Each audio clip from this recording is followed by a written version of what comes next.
নমস্কার, easy Bengali এডুকেশনের সমস্ত ভিউয়ার্সদের জানাই স্বাগতম। আজ আমি বিদ্যাসাগর ইউনিভার্সিটির বিএ ফার্স্ট সেমিস্টারের মেজর ও মাইনর এডুকেশনের সাজেশানটি তোমাদের সামনে তুলে ধরব। বলে রাখি, এই এডুকেশান পেপারটির মোট 4টি ইউনিট আছে। এই 4টি ইউনিটের মধ্যে 3টি ইউনিটের সাজেশান আমি অলরেডি চ্যানেলে আপলোড করে দিয়েছি। প্রয়োজনে তোমরা ভিডিওটি দেখে নিতে পারো। আমি ডেসক্রিপশন বক্সে সেই ভিডিওর লিংক দিয়ে দেব। আর বাকি যে একটি ইউনিট ছিল, যেটা ইউনিট 2, সেইটি সাজেশান এখন আমি তোমাদের সামনে তুলে ধরব। দেখো, এই ইউনিট 2 এর মূল বিষয় কী ছিল?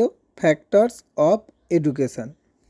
এখান থেকে তোমরা যেগুলি পড়বে তার মধ্যে একে রেখেছি শিক্ষার উপাদানগুলি কী কী, তাদের মধ্যে পারস্পরিক সম্পর্ক আলোচনা করো।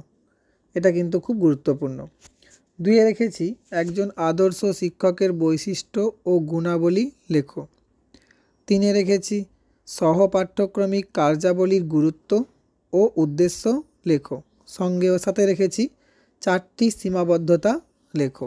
এখানে তোমাদের একটা কথা বলে রাখি, প্রশ্ন যেভাবেই আসুক, প্রশ্ন কমন আসুক আর নাই আসুক, তোমরা যাই পড়ুক মোটামুটি উত্তর কিন্তু লিখে দিয়ে আসবে। আর পরীক্ষার আগে আমি টেলিগ্রাম চ্যানেলে বেশ কিছু গুরুত্বপূর্ণ প্রশ্ন তোমাদের বলে দেব, সেগুলো তোমরা খুব ভালো করে পড়ে গিয়ে পরীক্ষা দেবে। আর এই টেলিগ্রাম চ্যানেলের লিংক অবশ্যই ডেসক্রিপশান বক্সে দেওয়া থাকবে। প্রয়োজন মনে হলে তোমরা টেলিগ্রাম চ্যানেলে জয়েন হয়ে থাকতে পারো। 4 রেখেছি প্রথাগত শিক্ষা ও অপ্রথাগত শিক্ষা সম্পর্কে আলোচনা করো। দেখো, এই প্রশ্নটা কিন্তু ঘুরিয়েও আসতে পারে। বলতে পারে প্রথাগত শিক্ষার 4টি বৈশিষ্ট্য লেখো, বা বলতে পারে অপ্রথাগত শিক্ষার 4টি বৈশিষ্ট্য লেখো সংজ্ঞা সমেত, বা বলতে পারে নিয়ন্ত্রিত শিক্ষা ও অনিয়ন্ত্রিত শিক্ষার মধ্যে পার্থক্য আলোচনা করো। তাহলে অনেক রকমভাবেই কিন্তু এটা আসতে পারে। আচ্ছা, 5 রেখেছি পাঠ্যক্রম রচনার মৌলিক নীতি ও শ্রেণীবিভাগগুলি আলোচনা করো। পাঠ্যক্রমের শ্রেণীবিভাগগুলি। 6 রেখেছি মুক্ত শিক্ষার বৈশিষ্ট্য লেখো। আর 7 রেখেছি শিক্ষক হচ্ছে শিক্ষার্থীর বন্ধু, দার্শনিক এবং পথপ্রদর্শক, মন্তব্যটির যথার্থতা বিচার করো। যেটাকে বলা হয় ফ্রেন্ড, ফিলোসফার অ্যান্ড গাইড, তার যথার্থতা বিচার করো। এই প্রশ্নের উত্তরটি কিন্তু এটা লিখতে হবে।